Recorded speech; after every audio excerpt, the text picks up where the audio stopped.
may have beginnings of some key relationships here with some partners that want to work in the region and want to help us succeed. And we have 400 of those partnerships with major corporations that we created to date. And it's been a very powerful enabler for us to get where we're going. You know, we had our first graduating class 5 years ago. When we originally laid out the foundation, where we are today, I thought, and some of the early people thought, it would take 20 years to achieve. And we've done it in 5 years. And these relationships, these 400 companies that have thrown their lot into us, have been a key part of it. Here's some of the areas that we're now linking to, and it's been very exciting.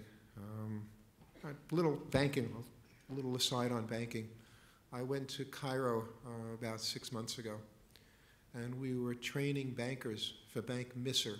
Bank Misr is one of the largest banks in Cairo.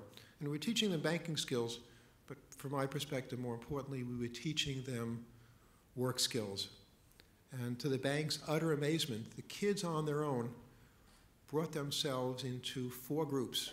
They organized themselves as part of this course into 4 groups and came up with 4 ideas that the bank could use to save money or make money.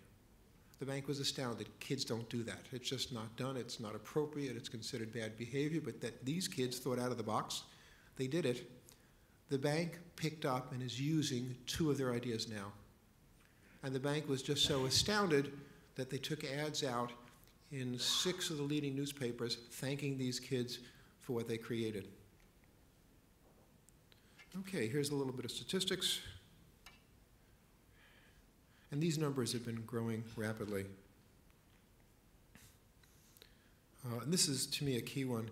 We trained 1,000 students from our beginning class in June of '06 to the end of '09. So in a 3.5-year period, we had 1,000 students that we trained. We trained 1,300 students last year. This year, we will train 3,000 students, and next year, we'll train 5,000.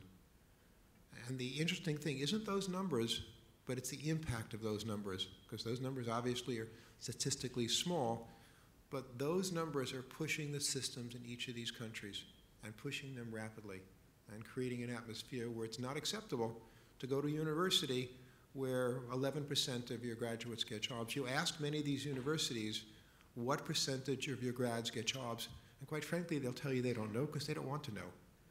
That's becoming unacceptable, and that's changing, and we're a force for that change. And one of the reasons we're a force for it, it's not us. It's not a U.S. foundation doing this. These are local leaders. These are local businessmen on our board. These are local staff, and they're pushing the system. Okay, we talked a little about our alumni, and it's key to have the alumni work with each other. And we have alumni now partnered with business leaders in the country who are doing mentoring. Senior graduates are now mentoring younger graduates.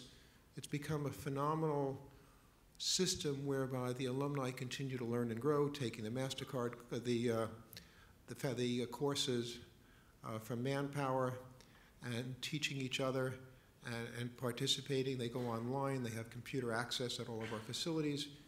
And it's a very active, growing experience for them and enables them to continue. Like one of the things I mentioned is we teach air conditioning repair. Well, we're working towards taking some of those students and probably next year culling out some of the best ones and turning them into entrepreneurs. We teach entrepreneurship, by the way.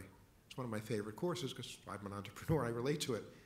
And it's been phenomenal. We're launching a new test in the next few months, and we think out of the box. Sometimes they work, sometimes they don't. Manpower has an assessment tool, a test that they've been using in China. And in China, if you take that test, it is, they say, 96% accurate to determine whether or not you should be an entrepreneur.